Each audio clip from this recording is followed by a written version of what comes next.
irmãos, que honra, uma honra estar aqui. Você pode abaixar sua cabeça por um momento? Eu sei que nós já adoramos ao Senhor e debaixo de uma gentileza tão significativa como essa apresentação, eu só quero honrar o nome de Jesus. Pai, nós te louvamos, nós te bendizemos, nós te honramos e nós clamamos, Senhor, para que a relevância venha continuar sendo uma harpa onde só o Senhor toque, Deus.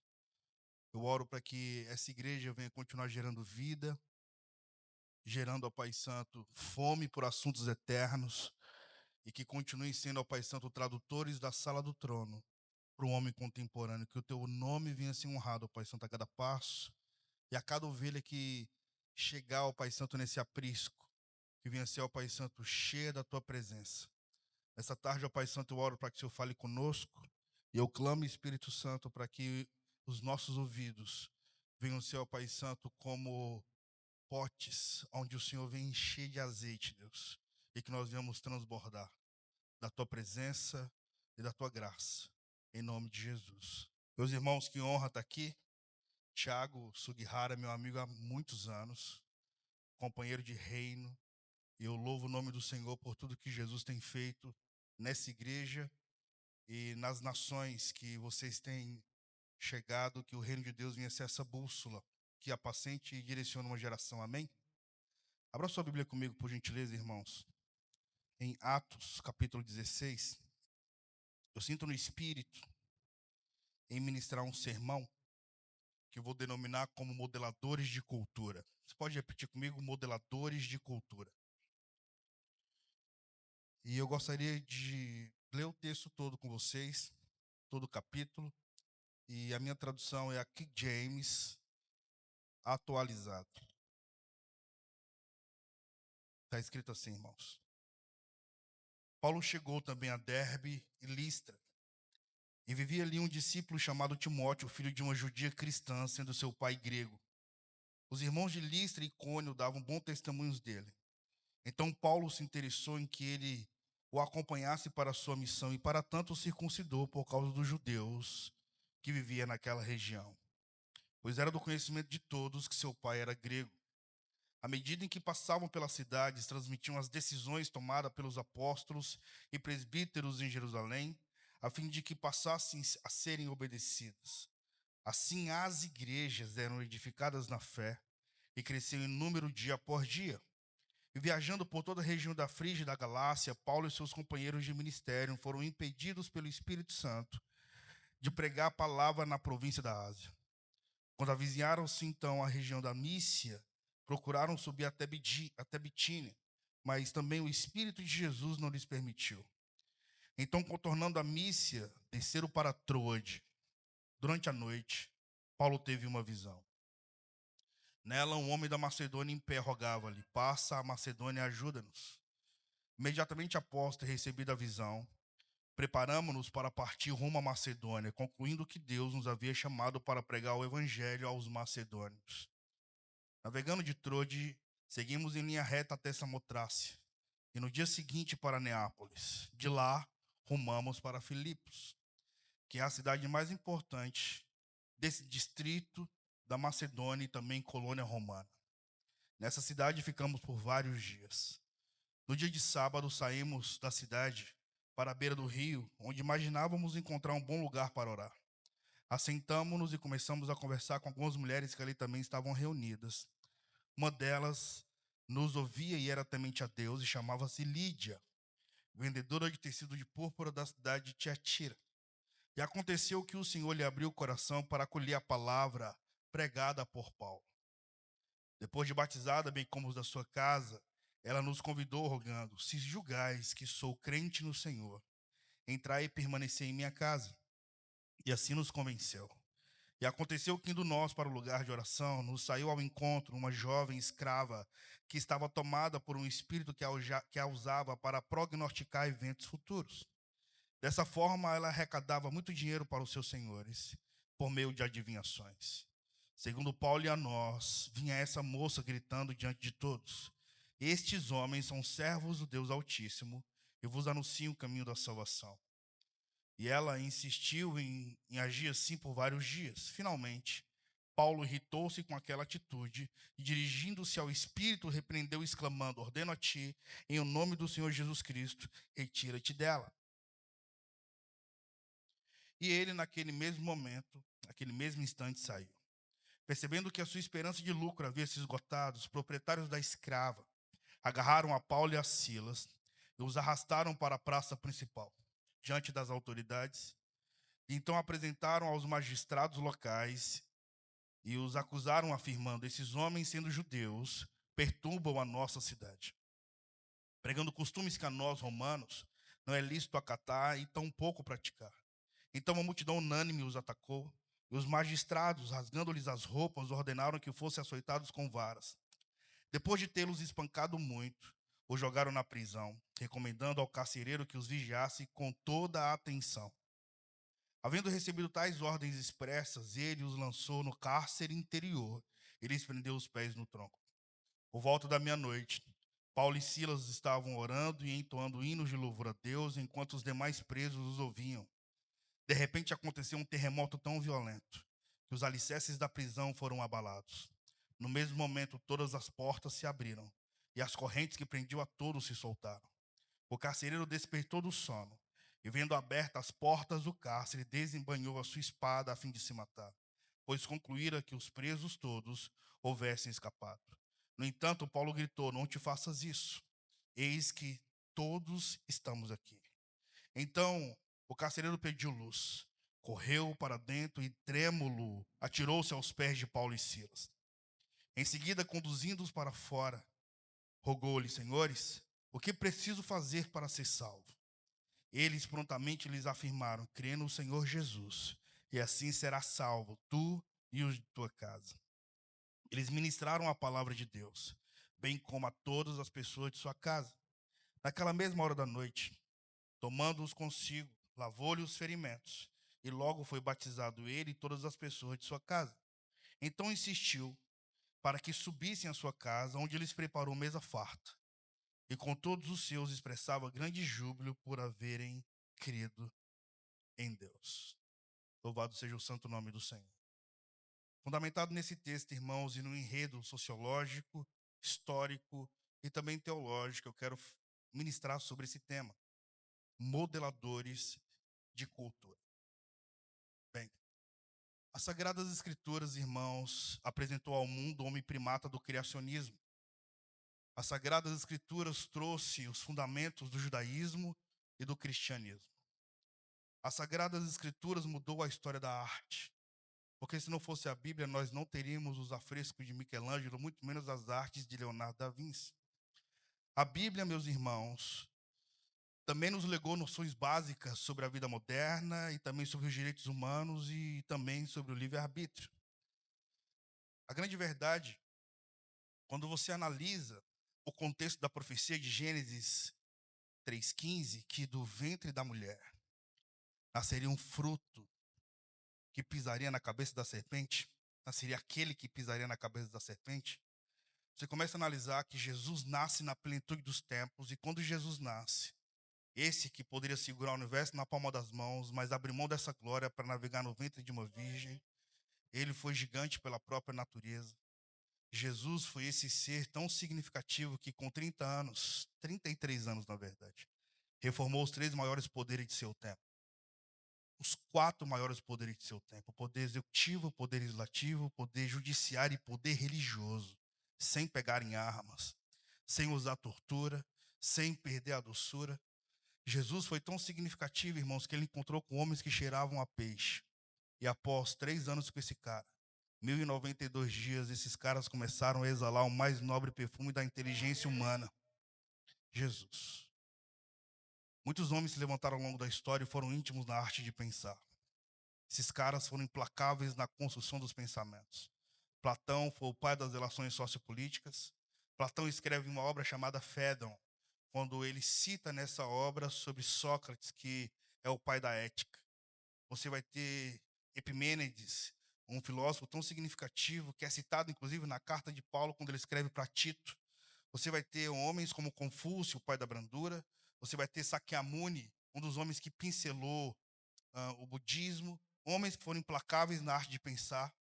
foram significativos na construção dos pensamentos, mas nós não tivemos homens tão relevantes como esse, que não nasceu em berço esplêndido, mas foi gigante pela própria natureza. Jesus é o maior modelador de cultura de todos os tempos. Não há dúvidas. Em todas as culturas, em todas as civilizações, em todos os idiomas, em todas as estações, em todos os tempos, em todas as raças, Jesus não se encaixa. Ele é a matéria-prima de tudo que existe, inclusive dos povos. Quando você analisa, então, essa profecia de Gênesis 3,15, você chega à conclusão que, de fato, Jesus nasce na plenitude dos tempos. Você imagina que desde o apogeu da Torre de Babel até o ano de 331 a.C., o mundo se comunicava por micro e por macros dialetos. Não havia um idioma global. Mas é Alexandre o Grande que, com apenas 20 anos, quando ele começa suas navegações a partir do Império Greco-Macedônio, e ele conquista 188 cidades, onde ele batiza em sua própria homenagem, chamando de cidades alexandrínicas. Ele coloca o grego koiné como idioma number one do mundo. Jesus nasce na plenitude dos tempos. Quando? Quando o mundo todo é conectado a partir do idioma. Após, então, o apogeu do Império Greco-Macedônio na pessoa de Alexandre o Grande, vem um outro império, o Império Romano. E o Império Romano foi aquele responsável por pavimentar estradas, por literalmente demolir montanhas. Foi o Império Romano que teve a arquitetura de engenharia civil para cavar sobre a rocha e fazer túneis. Sabe esses túneis que carros passam entre rochas, montanhas? O Império Romano que desenvolveu essa respectiva arquitetura e essa engenharia. Jesus nasce na plenitude dos tempos, quando o idioma number one é o grego e o mundo todo se conecta a partir do comportamento verbal. Mas Jesus também surge na plenitude dos tempos, quando a partir do Império Romano o mundo se conecta através das estradas, das pavimentações, onde os homens conseguem se mover em vários continentes a partir ou de navegações ou a partir do animal, o cavalo. Por exemplo, a jornada missionária de Paulo, tanto na Caia, Macedônia, na Galácia, na Ásia Menor, se estabeleceu por causa do Império Romano, através da pavimentação de estradas. Jesus, portanto, surge na plenitude dos tempos, quando o mundo fala um só idioma e quando o mundo é conectado através de estradas. E Jesus não é fruto de homem e mulher, porque a profecia diz que o fruto da mulher, do fruto da mulher, nasceria aquele que pisaria na cabeça da serpente. Jesus não é fruto de homem e mulher. Jesus não é fruto do amor eros. Jesus é fruto unicamente do amor ágape. E quando Jesus, de fato, sendo ele fruto de mulher, só de mulher, quando ele surge, quando ele nasce, a história é marcada significativamente. Até os ateus, ou os neo-ateus, por mais que eles não comemorem o Natal, por exemplo, eles vão ter que comemorar 2026 anos. Do quê? Do nascimento de Cristo. Então nós louvamos o Senhor nessa tarde por essa relevância que existe no nome de Jesus. Você pode aplaudir Jesus por isso?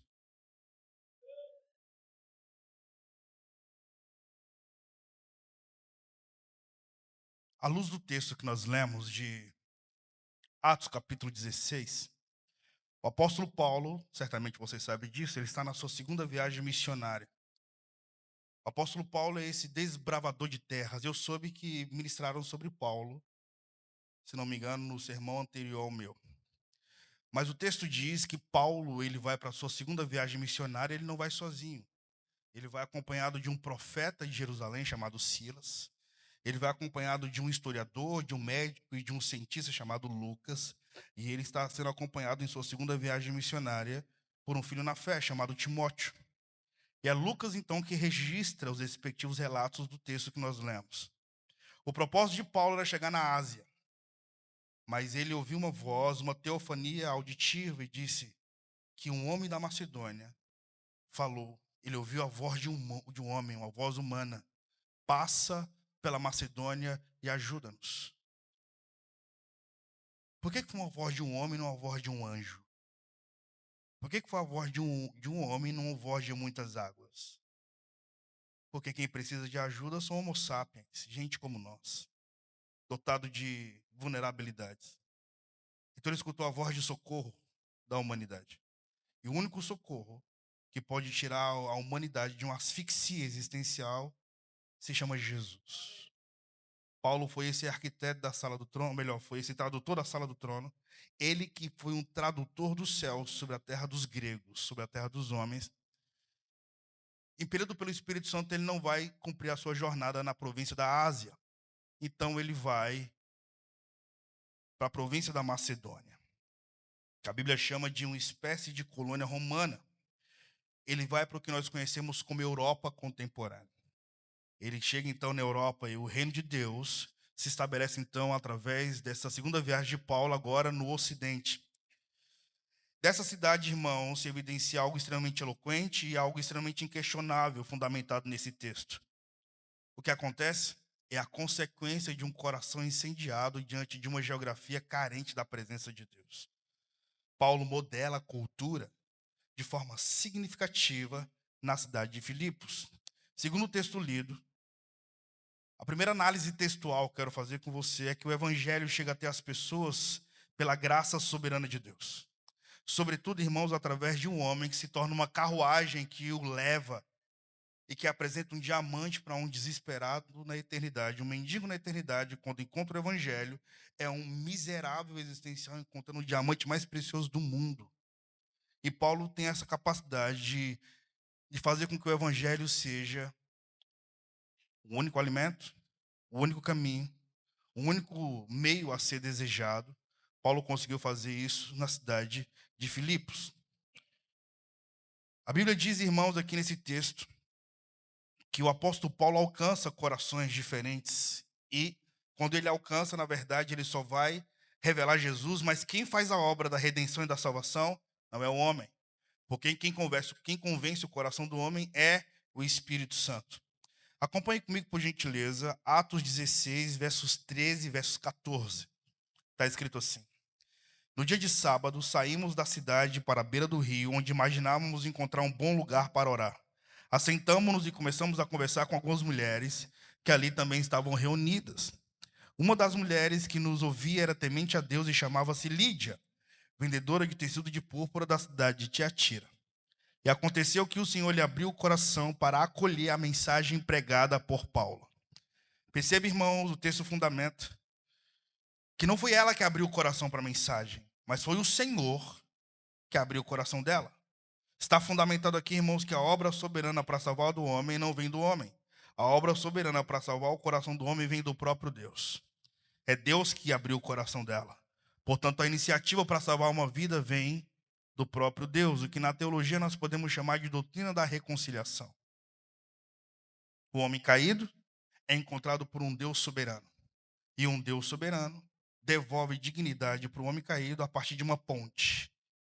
Quem é o construtor de ponte que restaura o coração do homem caído com o Deus poderoso? O construtor de ponte se chama Jesus Cristo. Ele que veio estabelecer. Lembra da doutrina da justificação? O sangue de um inocente foi derramado no lugar de sangue de culpados, estabelecendo para nós, portanto, um novo e um vivo caminho para Deus. Louvado seja o nome do Senhor. Portanto, irmãos, está fundamentado aqui que quem chama é Deus, quem toca é Deus, quem desperta é Deus, quem traz a iniciativa para salvar uma vida é exclusivamente Deus. Portanto, é Deus que abre o coração, é Deus que regenera, é Deus que justifica, a obra é exclusivamente dele. Louvado seja o seu santo nome. A obra é de Deus. Isso é maravilhoso, irmãos. O nome disso é graça. Louvado seja Deus. Mas se você perceber, há uma segunda pessoa que é encontrada por Deus. Ela não ora. Ela é uma escrava, precisa ser liberta. Mas ela não consegue ter sua própria carta de alforria. É uma escrava grega, uma jovem possessa por Satanás. Porque o texto fundamenta que existe uma garota endemoniada aqui. Essa garota está seguindo Paulo, está seguindo seus respectivos companheiros. E ela vai proclamando algumas coisas curiosas que eu e você concordamos.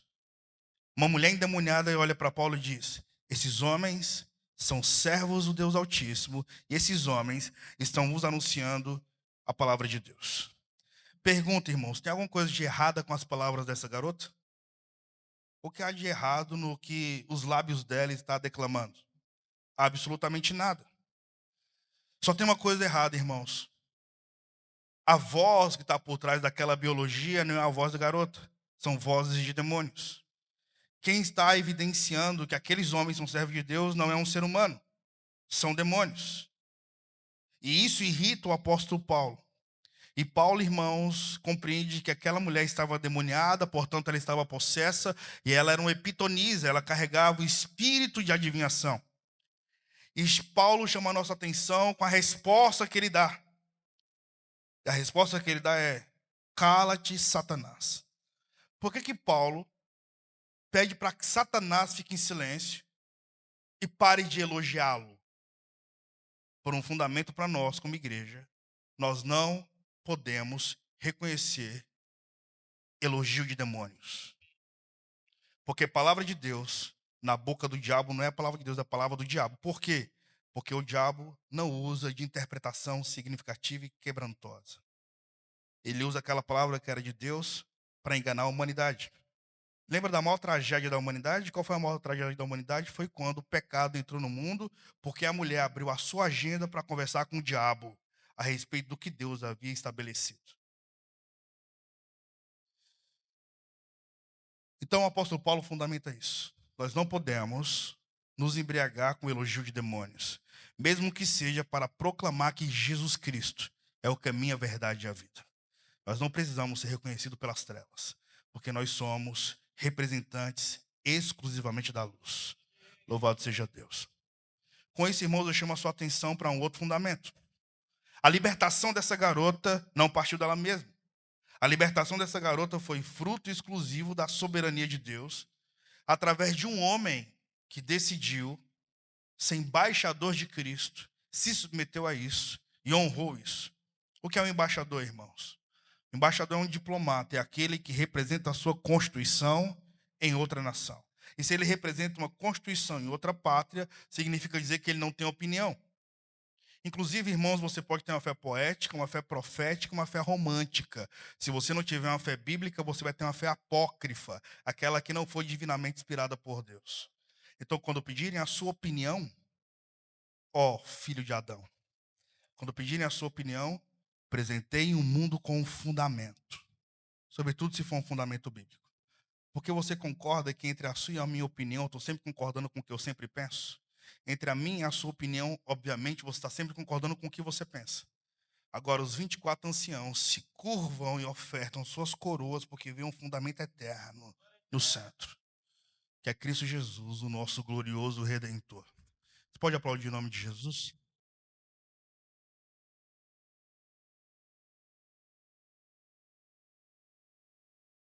Portanto, a libertação dessa garota não partiu dela.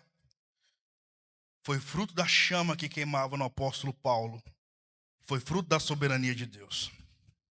Pois se Deus, através do Espírito Santo, abriu o coração de Lígia para convertê-la, foi Deus também, através da soberania dele, que libertou aquela garota através de uma iniciativa exclusiva do Espírito Santo.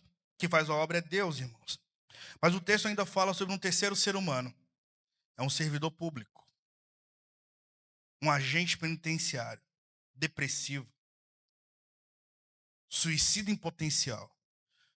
A Bíblia fala que tem um carcereiro. A Bíblia diz, irmãos, que Paulo e o profeta Silas foram presos após repreender o mal da vida daquela garota. E o texto fundamenta que eles são lançados agora no cárcere interior. O cárcere interior é uma espécie de calabouço, irmãos. Nesse lugar não há luz. Nesse lugar, na cultura do Império Romano, em relação aos prisioneiros do Estado, não era um local que havia luz fresca. E nesse lugar, irmãos, havia buracos cravados na rocha, onde o interno, além de ser algemado pelo pescoço, pelas mãos, os pés eram cravados nesses buracos e qualquer movimento que se fazia era propício para quebrar a tíbia ou fêmur, os ossos da perna. E aí acontece algo impressionante, porque no meio de um sofrimento injusto por causa de uma punição desnecessária, esses agentes do reino de Deus, que representavam Deus, em vez de murmurarem diante da dor, eles simplesmente cantam. Sabe o que significa a palavra música em sua etimologia original? Música, na sua etimologia original, significa domínio da mente. A capacidade de liderar a arte de pensar. Na Idade Média, ouvia-se ópera, se você fosse uma pessoa nobre a nível social. Se alguém quiser malhar, geralmente escuta um rap. O córtex cerebral vai liberar substâncias fisiológicas e ativar uma vibração para você ter mais estímulo a nível fisiológico. Agora imagina que no apogeu da dor, em vez de você anestesiar a sua biologia, você alimenta o teu espírito e você libera um salmo. E Paulo e Silas transformaram lágrimas em salmos e honraram o nome do Senhor no ambiente do calabouço, no ambiente mais escuro.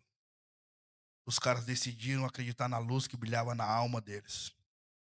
E nada externo foi mais poderoso do que havia fundamentado, enraizado de forma interna no espírito dos caras.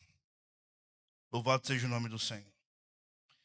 Eu chamo a sua atenção, irmãos, porque um sofrimento injusto diante de uma punição desnecessária não foi forte o suficiente para apagar a chama que havia no coração de Paulo.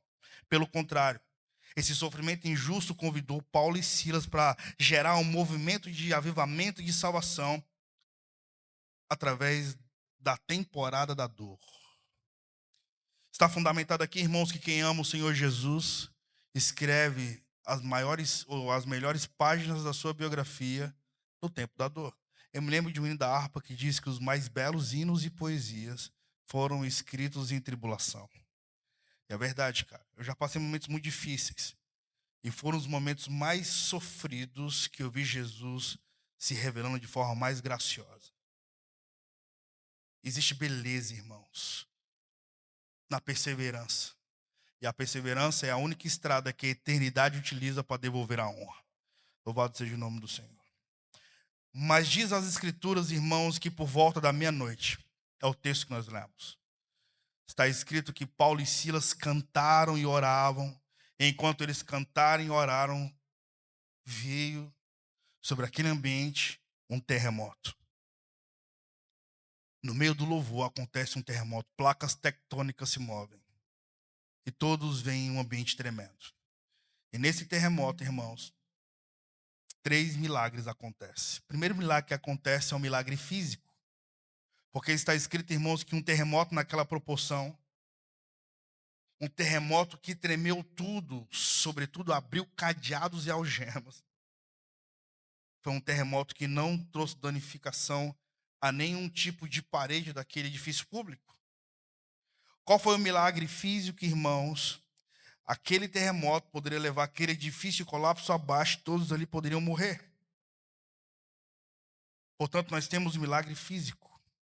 Aí vem algo extraordinário, irmãos. Aquele terremoto não leva aquele edifício abaixo. Mas aquele terremoto tinha apenas uma intenção, irmãos: abrir cadeias. Aquele terremoto tinha apenas uma intenção, irmãos: abrir cadeados. E louvado seja Deus, nós não tivemos nenhum tipo de dano físico. Mas o segundo milagre que acontece, irmãos, é o milagre moral. Olha para mim. Jesus não é antiético. Ele não é um revoltado com uma camisa colorida, torcendo por um time humano.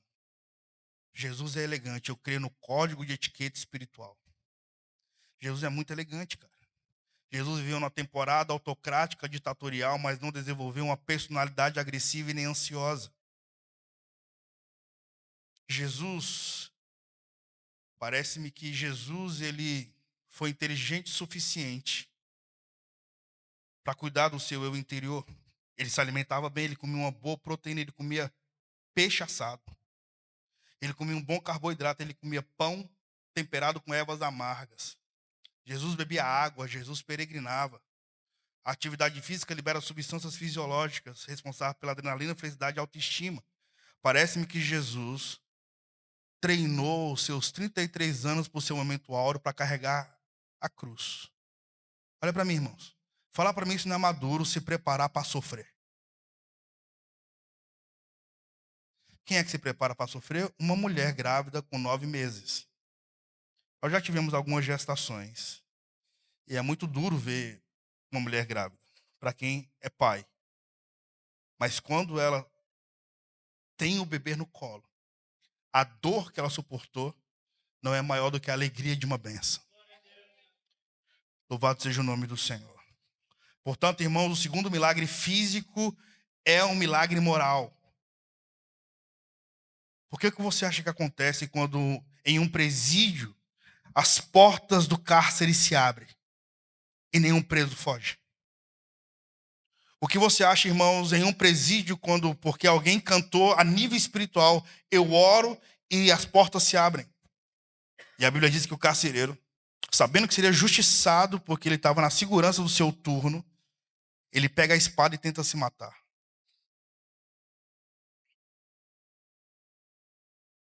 Mas de repente Paulo grita, não te faças isso. Eis que todos estamos aqui. A frase, não te faça isso. Eis que todos estamos aqui é um milagre moral. Louvado seja Deus. E terceiro, irmãos, nós temos um milagre espiritual. Porque através da chama que não se apagava na vida do apóstolo Paulo, Deus mudou a vida daquele carcereiro. Deus mudou, irmãos, a vida de uma família. Deus transformou uma biografia. E a Bíblia diz que toda uma casa foi salva. Para a honra e glória do nome do Senhor. Pois bem, nessa primeira análise textual, então, se você perceber, esses três exemplos, Lídia, a escrava grega Epitonisa e o carcereiro, o servidor público, a iniciativa para salvar essas três vidas partiu de Deus. Não partiu deles mesmos. Portanto, irmãos, é Deus quem salva. E Deus salva, irmãos, através de alguém que decide assumir o boleto. Deus salva a partir de alguém que decide suportar a dor. Deus salva a partir de alguém que decide tapar a brecha. E o pai na fé desses três novos convertidos se chama Paulo, o modelador de culturas. Louvado seja o nome do Senhor. Você pode aplaudir Jesus por esse primeiro fundamento?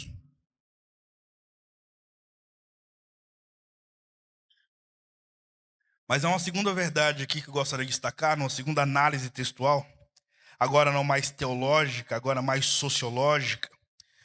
Se o evangelho chega até as pessoas, irmãos, através de um homem que se disponibiliza em modelar a cultura, por causa de um coração que foi incendiado por um chamado do evangelho, esse mesmo evangelho alcança, irmãos, todas as culturas, esse mesmo evangelho alcança todas as etnias, esse mesmo evangelho alcança todos os idiomas, esse mesmo evangelho alcança todas as nacionalidades.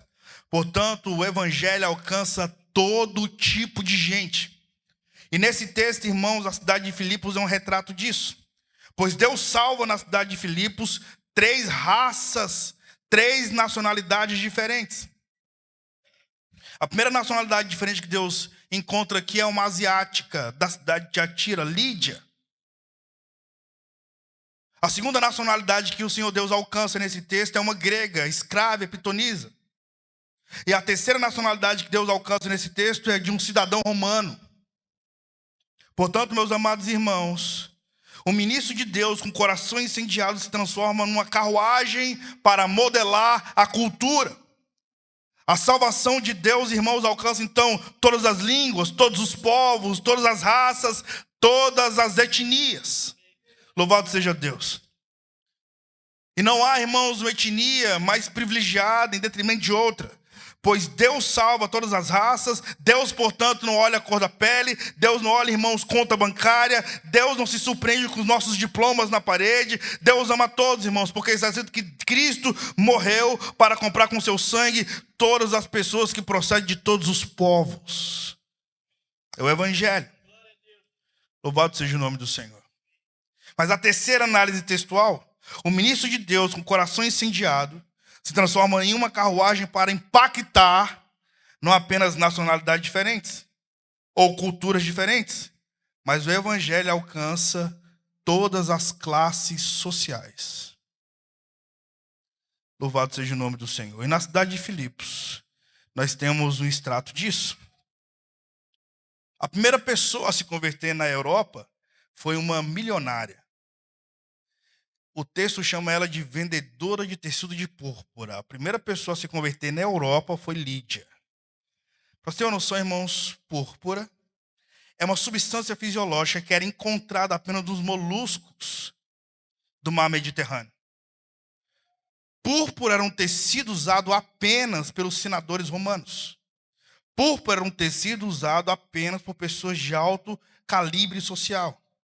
Lídia, portanto, era uma comerciante de produtos de alto valor.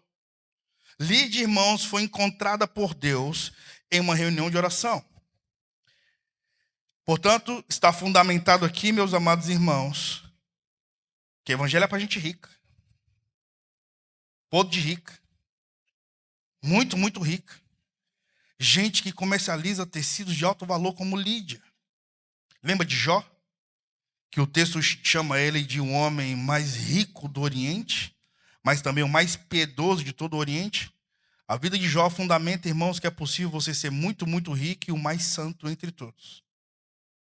Mas não se esqueça, eu falo agora com muito temor, porque só quem tem moral para falar o que eu vou dizer é o pastor da igreja. É com todo temor e zelo. Não confunda bem com bênção, irmãos.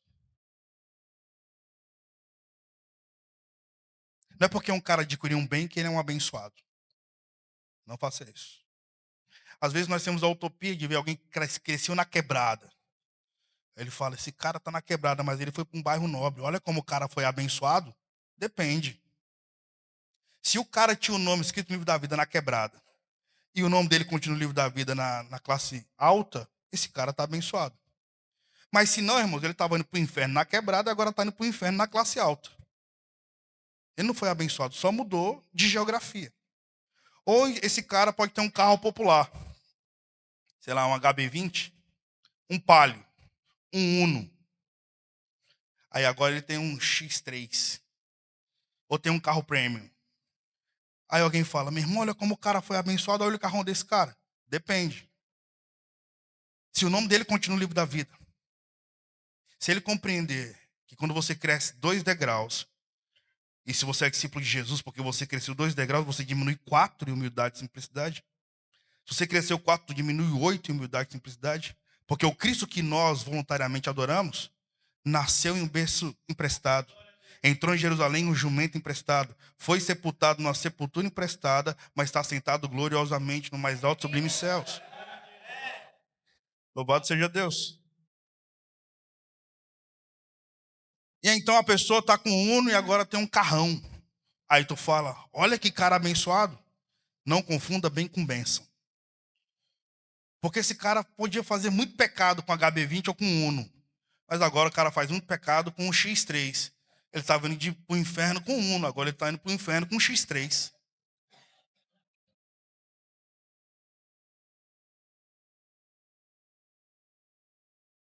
Irmãos, o vinho mais caro não serve para nada quando a sede é de água.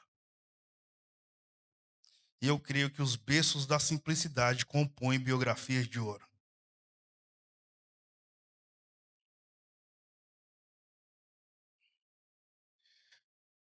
Mas o texto diz que Lídia era uma mulher abençoada.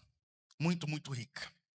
Está fundamentado então na vida de Lídia que Deus quer alcançar gente que tem condição social significativa a nível financeiro. Lídia então era uma comerciante de produtos de alto valor. Mas nós temos um outro espectro social que foi alcançado, porque nós temos uma outra ponta da sociedade, porque o texto narra que uma mulher que não tinha nem sua carta de alforria, uma escrava, que está abaixo da linha da miséria, a ela foi apresentado o evangelho. Está fundamentado aqui, irmãos, que o evangelho é para todas as classes sociais. Assim como o evangelho é para gente rica e muito rica, o evangelho também é para gente pobre, muito pobre. O evangelho alcançou a classe social de 2 mulheres, uma que está numa ponta da sociedade extrema e a outra que está na outra ponta da sociedade extrema. O evangelho é para gente carente, cara. O evangelho, irmãos, é uma carta de alforria. O evangelho é um Messias social. Eu sou fruto disso. O Tiago sabe disso. Eu creio que a educação é um Messias social e a igreja é uma família. E quando a igreja assume os órfãos da sociedade, é possível nós termos biografias de ouro nas páginas da igreja. Mas a Bíblia fala ainda sobre uma terceira pessoa, que na verdade é uma terceira classe social, que é a classe média. É um servidor público. Porque o texto diz que Paulo alcançou uma mulher milionária, uma mulher escrava e um servidor público, um carcereiro. Portanto, irmãos, estamos falando de 3 estratos sociais. Classe média, classe alta, classe baixa. E aí estou falando, irmãos, que o evangelho é esse modelador de cultura que alcança não apenas 3 nacionalidades diferentes, mas o evangelho também alcança todas as classes sociais, irmãos. Pois bem, o evangelho não é só para pobre, o evangelho não é só para rico, o evangelho não é só para classe média. O evangelho é para todo aquele que nele crê. Louvado seja o nome do Senhor. Mas nós vamos, meus irmãos, para uma última análise textual. Porque Atos capítulo 16, Deus não salvou apenas 3 nacionalidades diferentes. Deus não apenas salvou 3 classes sociais diferentes. Mas o ministro de Deus, com o coração incendiado, que se transforma em um modelador de cultura, Deus colocou em xeque 3 espíritos religiosos diferentes. Pois quem é Lídia? O texto diz que Lídia é uma prosélita. Sabe o que é um prosélito? Prosélito é um pagão convertido ao judaísmo. A Bíblia diz que Lídia, irmãos, foi encontrada em uma reunião de oração. Ela já fazia práticas judaicas, ela participava de reunião de oração. Lídia, obviamente, provavelmente lia a lei. Portanto, Lídia era uma mulher espiritualizada, Lídia era uma mulher religiosa. E o Espírito Santo a encontrou em um lugar religioso, um lugar de oração. Está fundamentado aqui, meus amados irmãos, que há muitas pessoas que frequentam as nossas reuniões, que leem a Bíblia, que fazem campanhas, que fazem ritos de oração, que frequentam ambientes religiosos, mas que necessitam oficializar a sua conversão em Jesus Cristo. E há pessoas, irmãos, que não vão se converter em um bar, que não vão se converter porque estão sendo evangelizados na rua. O texto fundamenta que haverá pessoas que só vão se converter em ambientes religiosos. Você precisa trazer gente para a igreja. Convidar pessoas para a igreja. Cabe cadeira aqui, mano. Cabe pessoa sentada aqui. Não cabe? Cabe. Gente, cabe gente. E Deus nos chamou para salvar gente. Só é possível entrar em ti quando tu se esvaziar de ti, para que eu caiba em ti, para que sejamos nós. Porque se não for possível tu se esvaziar de ti, para que eu caiba em ti, para que sejamos nós, tu pode me apresentar o Pai que é teu. E se tu me apresentar o Pai que é teu, eu posso me sentir órfão na casa do teu Pai. Se eu não me esvaziar de mim, para que tu caiba em mim, para que sejamos nós, quando você chegar para conversar comigo, eu vou te apresentar o Pai que é meu. E te apresentando o Pai que é meu, tu pode sentir órfão na casa do meu Pai. Quantas pessoas não se sentem à vontade estando comigo? Quantas pessoas não se sentem à vontade estando contigo? Que tal então ambos nos esvaziarmos? Para quando sentarmos à mesa encontrarmos um Pai que é nosso. E termos essa sensibilidade.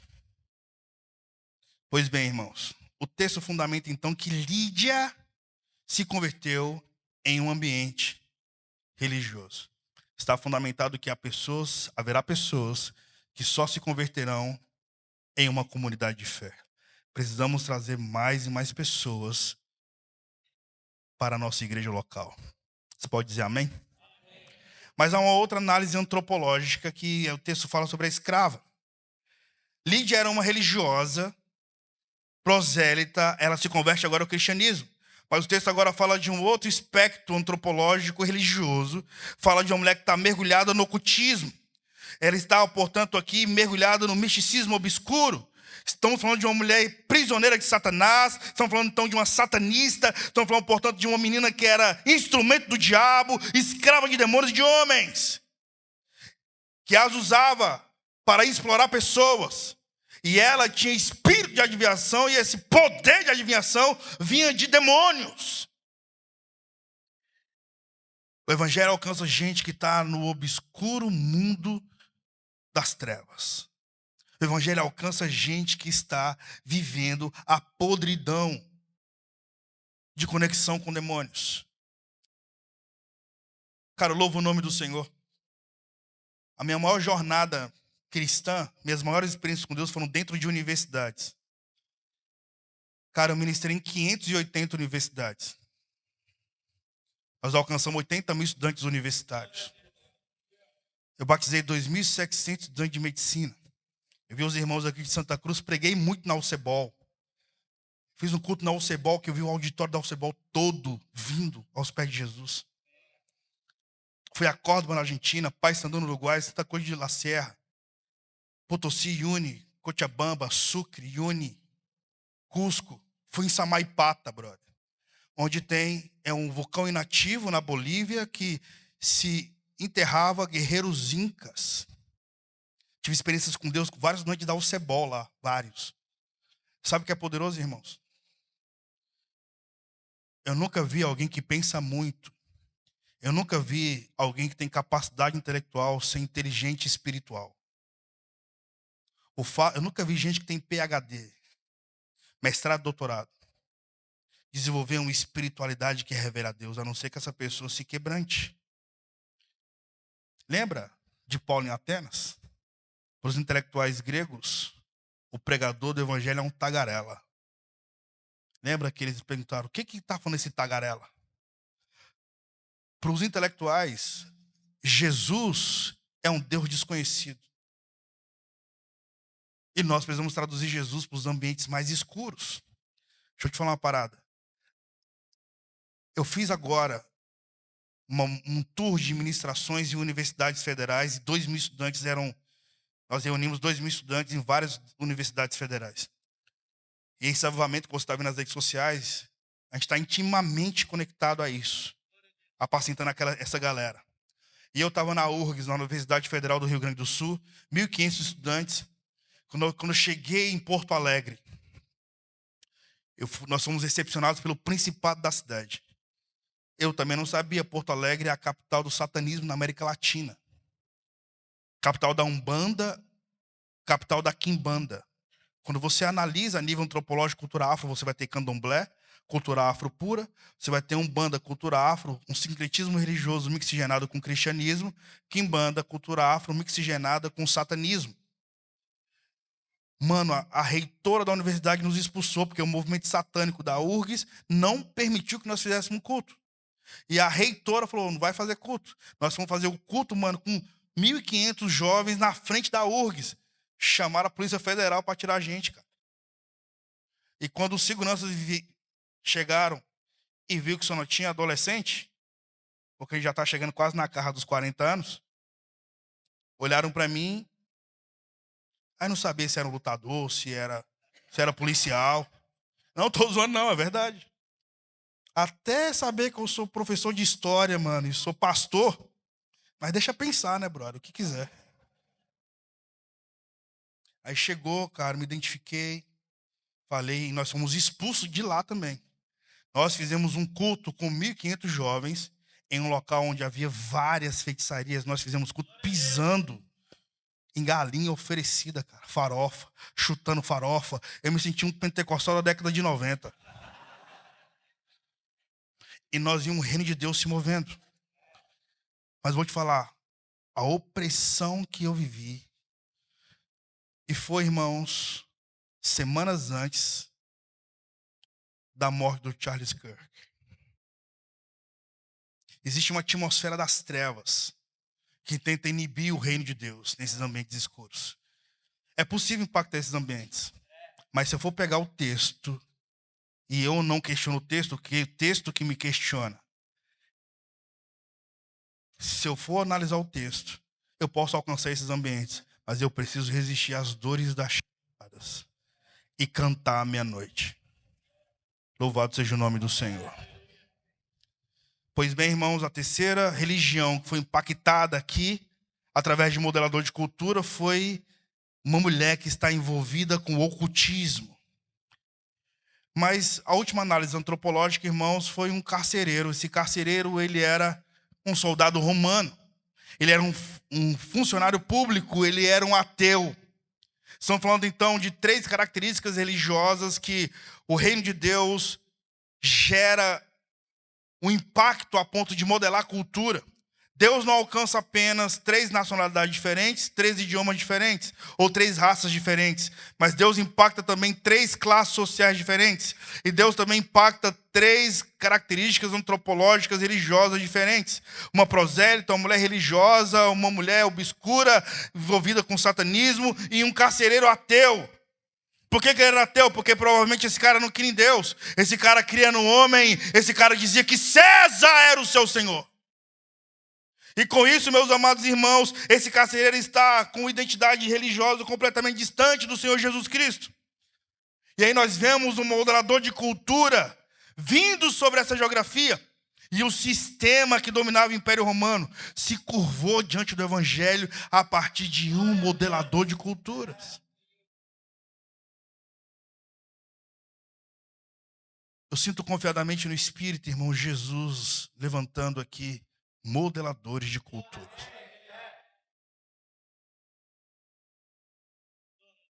Pessoas que irão chegar em geografias. E porque você está ali, o reino de Deus vai se revelar. Irmãos. E se revelar de forma tranquila, natural, orgânica.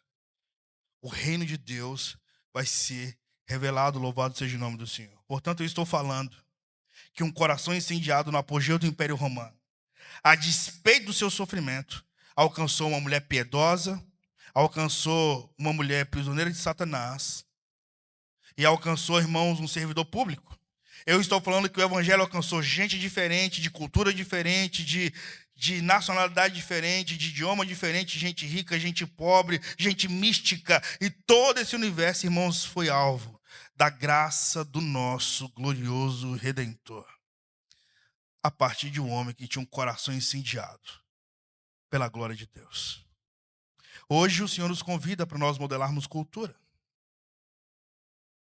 Eu disse, irmãos, que hoje o Senhor nos convida para nós modelarmos a cultura. Alguns anos atrás, eu vinha para cá, para São Paulo, para algumas reuniões que os pastores jovens faziam. Eu fui impactado com um chanceler de uma universidade aqui de São Paulo, quando ele me falou que nós somos apenas 8.000 cristãos na nação que tem nível superior completo. Nós temos apenas, irmãos, 4,1% de professores cristãos na nação. O que significa que pelo menos 95,9% dos professores que nós temos lecionando surfam na pedagogia ateísta humanista. Os dados afirmam que 59% dos estudantes de ensino médio afirmam que os professores que mais o influenciam são professores de filosofia. Qual é a porcentagem dos professores de filosofia cristãos que nós temos? 0,0,0, mais um 0,1%. É irrelevante. O que nós precisamos, irmãos, de uma reforma cultural. Posso continuar, Sugihara? Posso continuar um pouquinho mais? Quando o muçulmano entra dentro da universidade,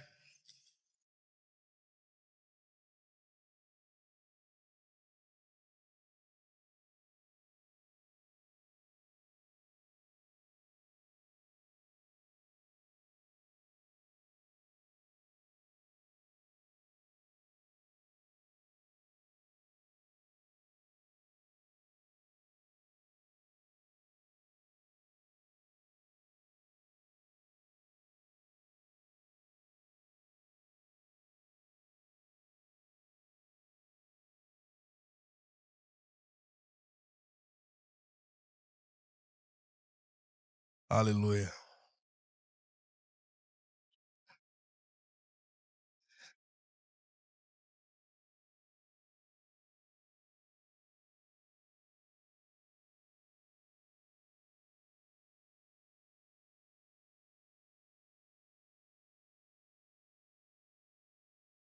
Vamos. Foca aqui comigo, irmãos. Normal, você pode aplaudir o nome de Jesus?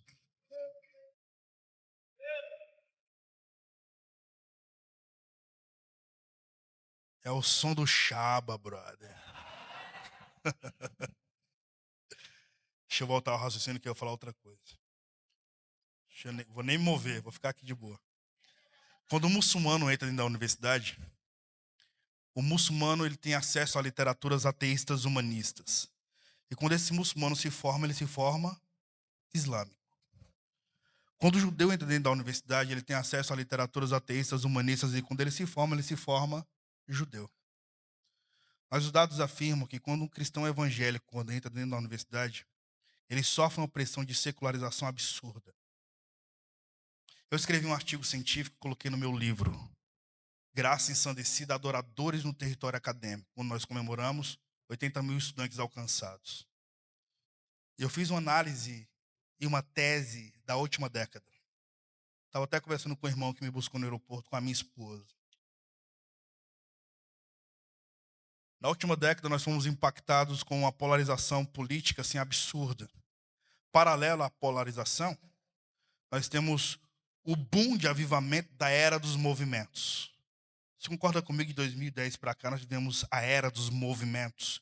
O que não era comum se tornou comum, que até enjoou, inclusive. É por isso que nós temos várias igrejas sendo agora edificadas a partir do que o Senhor fez com os movimentos. Bem, os jovens que foram intensos nas conferências de avivamento, nos acampamentos de adolescentes, quando chegaram nas universidades na última década, fizeram alguns questionamentos sociológicos.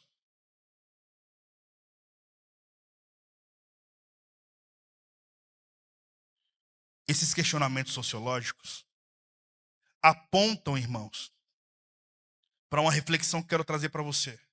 Eu não acho muito incomum esse barulho que está acontecendo agora. Porque só pode ser espiritual. Inclusive, nós repreendemos em nome de Jesus. Olha para mim.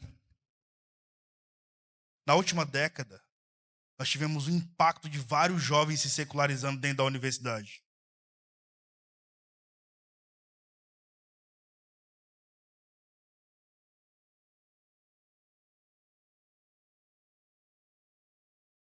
Bora. O impacto de vários jovens se secularizando dentro da universidade. Olha para mim.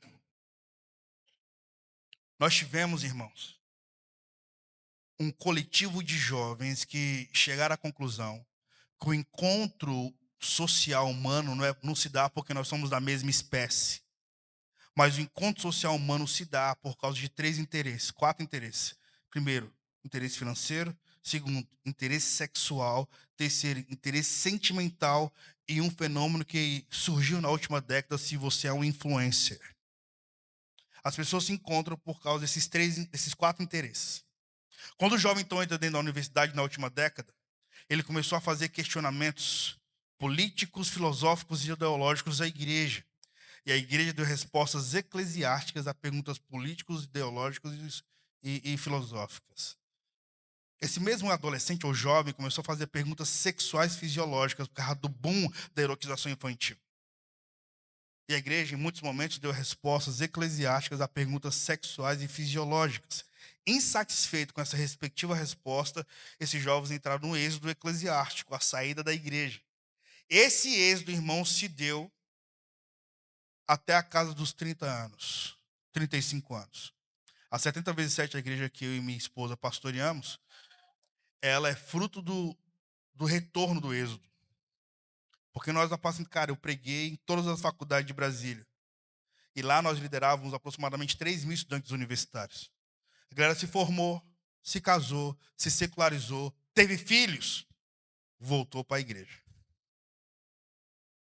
A responsabilidade que eu tenho agora com o filho, que eu não quero que ele sofra o que eu sofri. Eu sinto no espírito, irmãos, eu não falo do que eu estou vivendo. Eu falo daquilo que eu vejo e também estou experiencializando. Uma nova onda de quebrantamento, de jovens maduros, que já se arrependeram das tragédias que viveram na adolescência. Porque ninguém acorda de manhã projetando fracassar no fim do dia, irmãos. Porque o que seríamos de nós se não existissem segundas chances? Se eu não pudesse ressignificar o que passou? Então, eu vejo uma galera, cara, que pecou na adolescência, pecou na primeira fase adulta, e agora tá voltando de um êxodo, tá ligado? E o que nós precisamos fazer? Conselho de um jovem pastor? Bíblia em todos. Não posso dar minha opinião. Preciso fundamentar biblicamente tudo. Bíblia. Apologética, arte da argumentação da fé, hermenêutica, interpretação coerente das Sagradas Escrituras. Eu não posso ser uma mosca morta no frasco de perfume, apodrecer na fragrância, como diz Eclesiastes 10:1. O fato, irmãos, é que o Senhor nos convida, então, para nós sermos modeladores de cultura, aguentarmos pressão, como Paulo aguentou a pressão na Macedônia. Ele aguentou a pressão de forma tão profunda, irmãos, que o resultado da pressão foi gerar filhos na fé no cativeiro, gerar filhos na fé no cárcere, e ver uma família de um carcereiro toda se converter. Pois bem, houve um grande avivamento que marcou a história. Eu quero chamar o time de louvor aqui, por gentileza. Houve um grande avivamento que marcou a história, e não apenas marcou a igreja, mas marcou, irmãos, a história das civilizações. Foi um grande mover de Deus que ficou restrito, ou melhor, que não ficou restrito apenas nos bancos das comunidades de fé, mas que gerou escolas, influenciou a política, influenciou a forma de se fazer guerras, influenciou, meus amados irmãos, toda a movimentação abolicionista e a independência dos Estados Unidos. Esse mover não apenas transformou corações, mas esse mover preparou o caminho da independência dos Estados Unidos, deu origem a grandes universidades e acendeu o desejo de libertação dos escravos no século XVII e no século XVIII. Eu estou falando de um movimento que ficou conhecido como Grande Despertar. Foi um grande mover de Deus, marcado por uma convicção profunda de arrependimento através da fé. Irmãos, olha para mim. O nome da minha igreja se chama 70 vezes 7, mas não é por causa disso que eu vou falar sobre arrependimento, não. Não existe nada mais fenomenológico do que pedir perdão.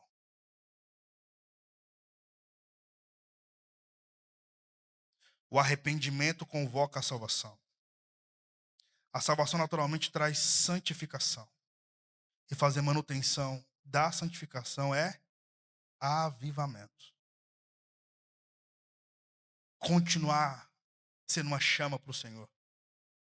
Eu sei que nós olhamos para muitos homens que se destacam na nossa geração e nós desejamos ser como chamas altas como esses caras. Mas que tal ser apenas uma chama constante? Constante, irmão. A chama que arde no meu coração na infância, eu levo para a adolescência, ela permanece constante na fase adulta e eu preciso ser um cabelo branco com meus filhos adultos dizendo, o meu turno está acabando, está aqui o seu bastão. E está aqui um legado. Persevere, meu filho, para você fazer o mesmo pelo seu filho. Em nome de Jesus. Esse grande avivamento, irmãos, foi resultado de um movimento de arrependimento. E esse movimento espiritual sacudiu as colônias americanas no século XVIII. Esse avivamento foi liderado por Jonathan Edwards, que em 1773, eu sei que você sabe disso, ele pregou um clássico sermão chamado Pecadores na Mão do Deus Irado. E a galera, ao ouvir o sermão de Jonathan Edwards, segurava no banco da igreja com medo de cair no inferno. Então imagina que loucura. Uma atmosfera de temor e de graça nesse nível. Esse avivamento, irmãos, também foi liderado por George Whitefield. Eles pregavam com poder e unção, trazendo milhares de pessoas arrependidas aos pés do Senhor Jesus. E eles pregavam o seguinte: onde há arrependimento genuíno, ali a terra é curada. Onde há confissões de pecado, ali biografias são restauradas. E aí houve um grande mover. E um dos frutos desse poderoso avivamento, irmãos, foi um despertar da consciência cristã contra a escravidão. E vozes como John Wesley, como William Wilberforce, pregadores que influenciaram movimentos que denunciavam então o pecado da escravidão. Esse impulso espiritual foi, de forma tão poderosa, uma base que por décadas secundárias, o movimento abolicionista dos Estados Unidos acabou repercutindo na carta de alforria escrita por Princesa Isabel. Esse avivamento começou a repercutir aqui dentro do Brasil. E um dos frutos desse avivamento, irmãos, de homens que modelaram a cultura a nível espiritual. Imagine, irmãos, uma igreja com uma cultura de quebrantamento solene, com uma cultura, irmãos, de louvor impactante e profunda, extremamente profunda na tradução das Sagradas Escrituras. Isso gera, irmãos, uma cultura que todos que beberem dessa fonte serão transformados. E inevitavelmente vão oferecer essa mesma jarra de avivamento para quem tiver sede de tudo isso. Portanto, um dos frutos desse avivamento foi as instituições universitárias como Princeton e Harvard, que foram, irmãos, fundadas com princípios do reino de Deus e para impulsionar missionários a continuarem modelando a cultura. Essas universidades buscavam formar líderes cristãos comprometidos com a verdade, comprometidos com a razão de levar Cristo e traduzir Jesus para quem não conhecia, e também para ensinar através das Sagradas Escrituras. Eu vejo Jesus vindo, eu vejo Jesus impactando, eu vejo Jesus levantando nessa igreja modeladores de cultura. Você pode aplaudir o nome de Jesus? Vou finalizar o meu sermão. Antes de finalizar, Tiago, é um privilégio pregar aqui, cara. Eu admiro você demais, cara. Eu me lembro quando você me levou, você era solteiro, me levou lá para casa do seu pai. E eu vi seu pai chorando porque falou o nome de Jesus na sala. Nem sei se você se lembra disso. Como é bom ter pai, irmãos. Meu pai foi assassinado no meu aniversário de 3 anos, aos 24 anos. A minha mãe foi mendiga até os seus 9 anos. Minha mãe não teve capacidade de criar 3 filhos por causa da vulnerabilidade social que ela sempre viveu. Então ela resolveu pegar a herança marginal do meu pai. E ela começou a traficar drogas na década de 90. Ela foi presa em 1990 por tráfico internacional de drogas e formação de quadrilhas. Minha mãe saiu da cadeia em 2014. Eu passei boa parte da minha vida com a minha mãe presa. Minha mãe se converteu em 1992. Uma senhora faleceu, no dia do velório essa mulher ressuscitou. Essa mulher começou a pregar em presídios femininos. E minha mãe foi alcançada dentro de um presídio. Eu cresci no visitar minha mãe na cadeia. E eu cresci ouvindo mais sobre Jesus no colo da minha mãe presa do que ouvindo os maiores pregadores do Brasil. Quando eu tinha 6 anos, eu pensava que maconha era um perfume. Porque todo mundo da minha quebrada tinha cheiro de cannabis. Um dia eu estava saindo para a pré-escola, tinha 6 anos. Eu achei uma buchinha de maconha em um plástico, abri, cheirei e falei, isso aqui é perfume. Abri a torneira, esfreguei a maconha na mão e passei maconha no corpo. Fui para a escola perfumado de cannabis. Cara, eu tenho um filho de 5 anos. Eu tinha 6 anos nessa época. A orfandade é o pai do ateísmo, irmãos. Schopenhauer órfão, Schopenhauer ateu. Karl Marx órfão, Karl Marx ateu. Freud órfão, Freud ateu. C.S. Lewis órfão, C.S. Lewis órfão, ateu, até encontrar o Senhor. Fui para a escola perfumado de maconha. Cheguei na porta da escola. A tia da portaria, que sempre me abraçou naquele dia, me empurrou. Falou para o coordenador pedagógico. Ele, ao ouvir a informação, foi até a minha sala de aula, falou para a professora Claudecias, que tinha um aluno que estava com cheiro de maconha. Chegando na porta da sala, a tia gritou comigo, você está fumando maconha, rapaz? Eu, fumando maconha? Fumando? Não, tio, eu passei no pescoço. Ué. Aí tirei do bolso, assim, todo ingênuo, irmão. Isso aqui não é perfume, não, tia? Ela, cadê sua mãe, Gil? Ué, tia, minha mãe está presa. As mães de todos meus amigos estavam presas. Cadê seu pai, Gilberto? É, tia, meu pai está morto. Os pais de todos meus amiguinhos estavam mortos. Nem eu e nem o meu círculo íntimo naquela época sabia o que era pai. Ela pegou na minha mão, me levou na sala de coordenação pedagógica. Havia 3 professores, um assistente social, um psicólogo, o diretor da escola. Naquele dia eu descobri que eu estava abandonado. Eu vivi um batismo de consciência. Aquele dia, cara, me ensinaram tudo sobre droga e sobre sexo. E eu fiquei desesperado. O Piaget, um dos pais da pedagogia moderna, fundamenta que uma criança que cresce na rua do 0 aos 6 anos terá a mentalidade de um adulto de 18 anos. Então ele devaneia. Qual será a idade mental desse sujeito na casa dos 20 anos? Provavelmente será um velho caquético, existencialmente falando. E a professora gritou comigo: para de chorar, rapaz. Repete comigo. Eu vou ser um grande homem. E eu chorando, porque a minha professora que me ensinou que minha mãe estava presa e não no hotel, como me falavam. E eu comecei a chorar, cara, porque tudo fazia sentido. A orfandade, a dor, a falta de comida, a falta de carinho. Ninguém ia na minha escola buscar o boletim, cara. E ela: para de chorar, repete comigo, eu vou ser um grande homem. Fala, Gilberto. E eu chorando, cara, eu parei de chorar, peguei fôlego. Hoje eu entendo que com 6 anos eu tive uma crise de ansiedade. E sabe como você controla a crise de ansiedade? Respira, expira. E eu fiz isso com 6 anos. E eu falei: eu vou ser um grande homem. A professora me abraçou e falou assim: ó, então estuda. Porque quando sua mãe sair da cadeia, você vai devolver a honra para ela. E o tempo se passou. E eu me converti no dia 12 de fevereiro de 1994, às 2h30 da tarde. E quem cuidou de mim foi senhora de coque. Coque mesmo, mano. De viver com senhora de coral de pandeiro, tá ligado? De subir monte, de andar de terno e gravata com 10 anos. Coisa mais horrorosa, mano. Era dessa forma, é verdade.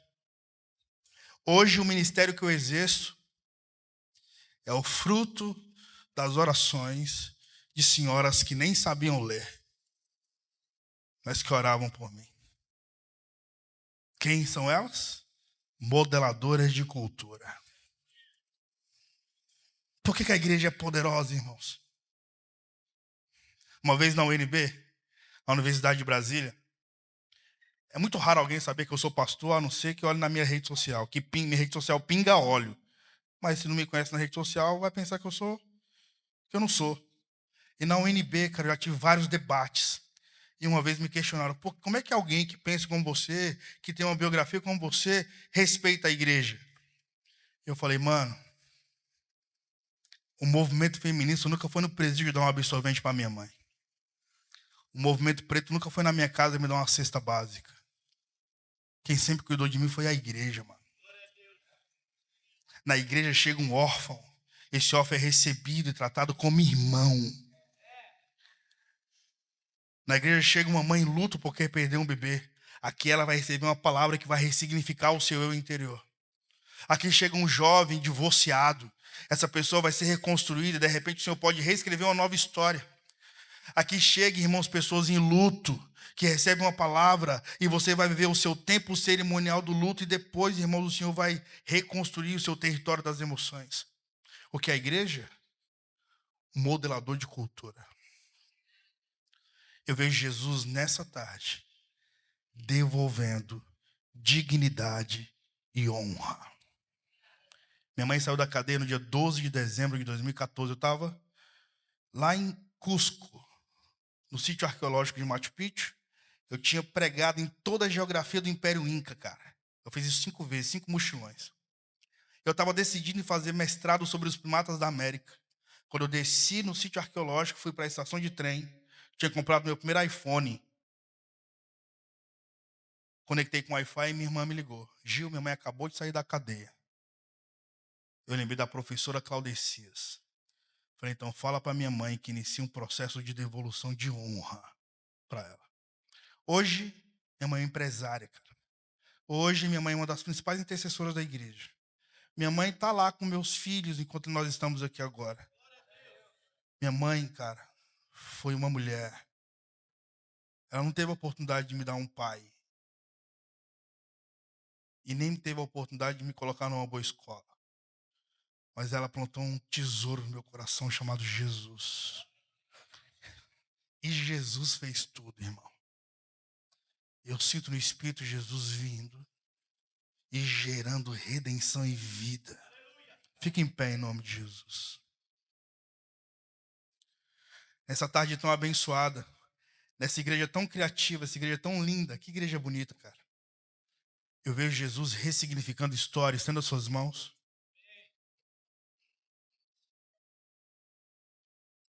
Enquanto o louvor queima incenso sobre o altar. Quantas vezes você não esteve sozinho e o Senhor foi sua única companhia? Quantas vezes você não quis desistir e o Senhor foi sua única força? O Senhor fala da forma mais elegante nessa tarde. Você não é órfão, filho. Ele exerce paternidade sobre a sua orfandade. Algumas pessoas vão começar a chorar de soluçar. Outras pessoas vão se lembrar da sua infância. Outras vão ser visitadas por uma atmosfera de gratidão. Porque você vai olhar para a sua biografia e você vai ver que Jesus sempre esteve nela. Por mais difícil que foi a sua história, você nunca foi alguém carimbado como um abandonado. Mas você foi alguém assumido por Cristo. Estenda suas mãos bem alto em nome de Jesus. Bem alto. Jesus, nós erguemos um altar de adoração ao Senhor.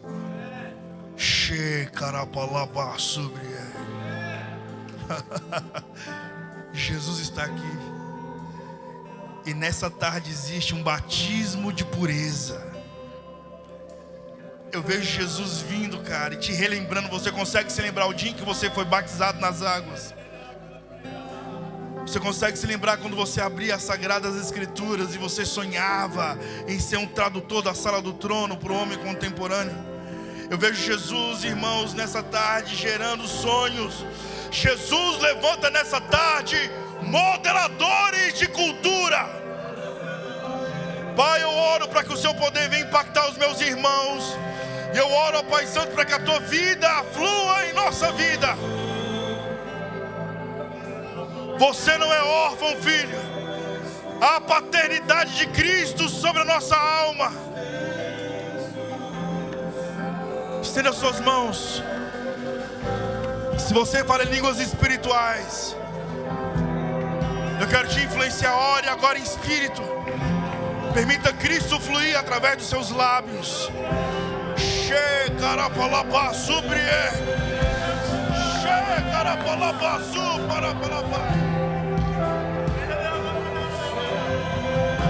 Se você diz nessa tarde, Jesus, conta comigo.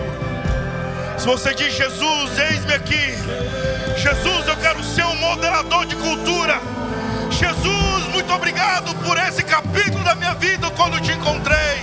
E agora eu quero reproduzir isso. Se faz sentido para você, sai do seu lugar e vem aqui à frente.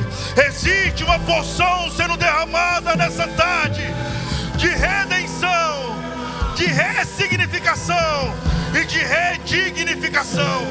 Que o teu reino seja revelado, Senhor.